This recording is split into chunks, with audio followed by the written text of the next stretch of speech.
Bismillahirrahmanirrahim. Assalomu alaykum va rahmatullohi ta'ala va barakatuh. Aziz birodarlar, din qardosh mu'minlar. Hozir bir ajoyib xabar tarqaldi. Zilhijja oyini ko'ringanligi to'g'risida yurtdoshlarimiz haj safariga ketdilar. Ko'p odam bora olmay qoldi. Ancha vaqtlardan beri qalbida hajni orzusida bo'lib yurgan odamlar bor edi. Yana qancha yillar hajga borishga orzumand odamlar bo'ladi.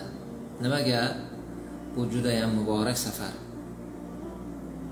Bobomiz Ibrohim alayhissalomning qurgan uylari, Allohning roziligini deb mashaqqat chekiladigan safar va natijada inshaalloh Allohning roziligiga erishish baxti bu safarni xotimasi hisoblanadi. Alloh subhanahu va taolo qalblarida shu orzu bilan yashayotgan, shu ishq bilan yashayotgan barchalarga nasib etsin. Men hozir bu murojaatni olganligimni boisi shu orzuda yurgan, hajga yetinolmagan, bu yil ham hajga bora olmay qolgan birodarim uchun bir eslatma o'laroq aytmoqchiman. Hech tushkunlikka tushmang. Hajga bora olmayotganligingizdan, hajga bora olmaganligingizdan yaqinlaringiz, do'stlaringiz, qo'shnilaringiz hajga ketib qolayotganligidan tushkunlikka tushmang.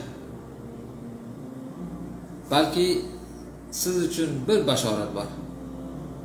Hazrat Payg'ambarimiz sollallohu alayhi vasallam aytgan ekanlar: kishi Allohga ibodat qilganda hech qachon, hech qaysi amalida Zilhijjani avvalgi 10 kunida qilgan narsachalik hech narsa qila olmaydi. Ertadan boshlab agar siz shu 10 kun ichida boringki kuniga 10 rakatdan nafl namoz o'qiyman desangiz, boshqa paytdagidan ko'ra hech ham qila olmaydigan ishni boshlagan bo'lasiz. 10 kun shu ishni qilaman desangiz. Yoki bo'lmasam ertani kutayotgan odamlar borki, roza tutaman deb. Rasululloh aytgan ekanlar: Zilhijja oyini avvalgi 10 kunida tutilgan har bir kunlik roza bir yilga o'tadi degan ekanlar. O'ylayapsizmi? Qanaqangi buyuk va muborak oy boshlandi. Bekorga odamlar u tomonga ketib qolmadilar. Baytullohga borib, haramning atrofida shu ibodatlar bilan mashg'ul bo'lib qolmadilar-ki, xuddi Ramazon oyiga o'xshagan buyuk muborak oy boshlandi. Ertadan boshlab agar roza tutsangiz, Imom Buxoriyda kelgan bir hadisda aytilgan ekan, kishi Zilhijjani avvalgi 10 kunidagi narsani hech qachon topolmaydi debdilar Rasululloh. Shunda bir sahobiy so'ragan ekan: "Yo Rasululloh, Allohning yo'lida jihad qilish ham bunga barobar kelmaydimi?" Rasululloh aytdilarki: Allohning yo'lida jihad qilish ham bunga barobar kelmaydi.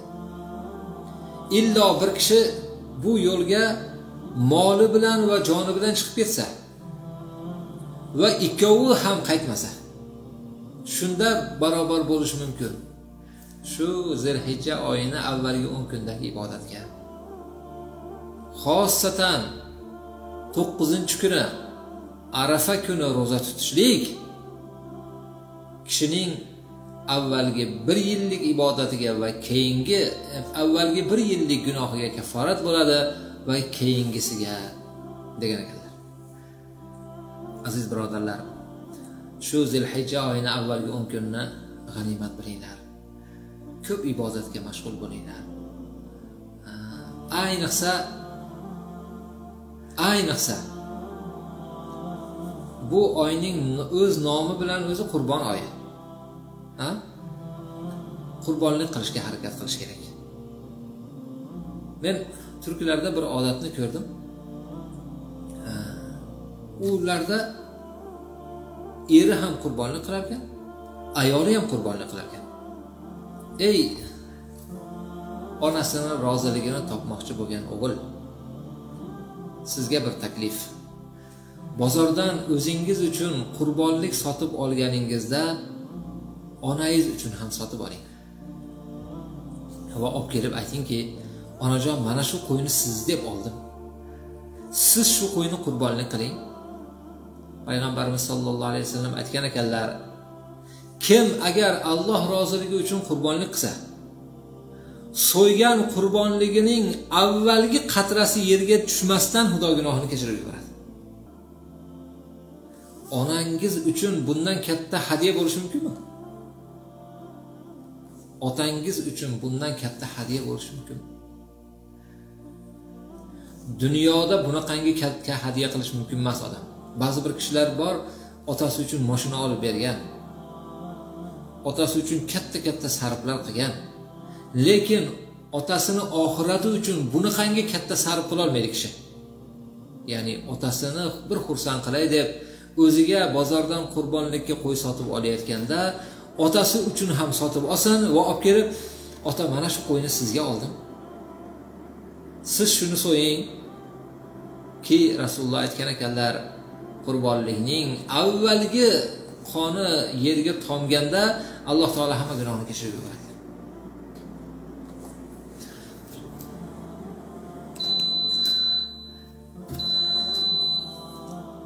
Yana bir eslatma. Hozir aytdim-ku, turklarda shunday odat bor ekanki, qurbonlikni eri ham qilar ekan, ayoli ham qilar ekan. Keyin u joylar juda kenglik joylar emas. Tor kichkina joylarda, tor ko'chalar, hech qurbonlik so'yishga imkoniyat yo'q. Ular Alloh rahmat qilsin, esimga tushib ketdi, Mahmud Afandi rahmatullohi alayh. Turkiyada ajoyib vaqflar ochdilar. Vaqflarga kelishar ekan, er xotin etalashib kelishib, biz qurbonlik qilmoqchimiz. Xo'p, bizni nomimizdan siz qurbonlik qilib tarqatsangiz, vaqfga aytar ekan. Xo'p, qayerga tarqatishimizni xohlaysiz? Er aytadiki, men qurbonligimni yurtimizdagi yetim bolalarga, och oilalarga tarqatib bersangiz. Uni o'sha daftarni ochar ekanda, palonchi, pistonchi paloncha pul berdi, bitta qo'yga pul berdi yoki bitta molga pul berdi.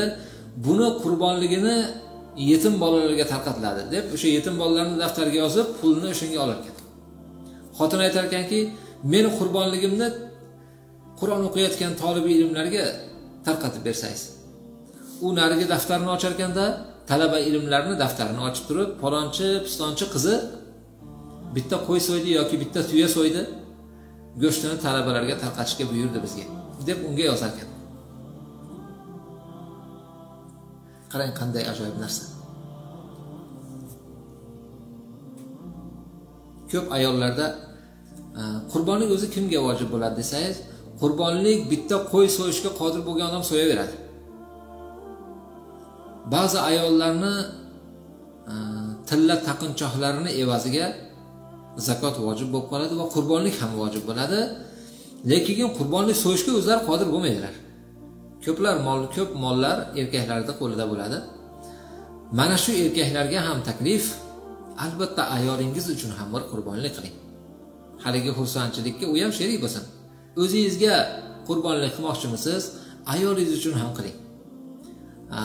Mumkinki biringizni so'ygan qurbonligingizni faqirlarga tarqatsangiz yoki madrasalarga, talaba ilmlarga olib borib bersangiz, u ayolingizni qurbonligini oilaga saqlab qo'ysangiz.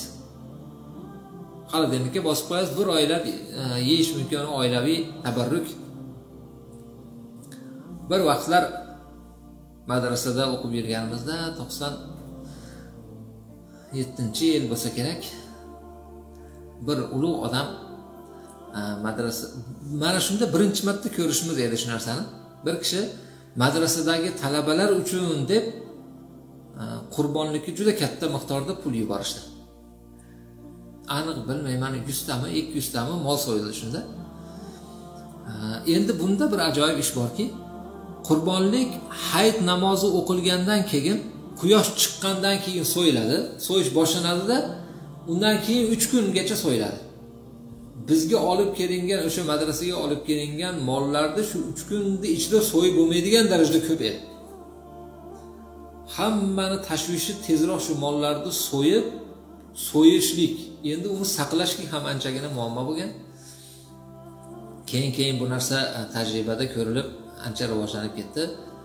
Odamlarga taklif berdikki, qurbonlik so'yishlikka agar qiynalsangiz, moliyaviy jihatdan imkoniyatingiz bor, ammo jismonan shaharda ichida yashaysiz yoki safarda yurasiz, qo'y so'yishlikka sizda unga imkoniyat yo'q, vaqtingiz yo'q. Agar shunday bo'lsa, biz sizni qurbonligingizni so'yib beramiz deb kafillik taklif qildik, vakillik taklif qildik. U juda ko'p odamlar bizga ijobat qildilar, alhamdulillah. Qo'ylarni, mollarni so'yib, yetim bolalarga 1 yillab tarqatib yurdik. Shu kungacha shunday qilar edik.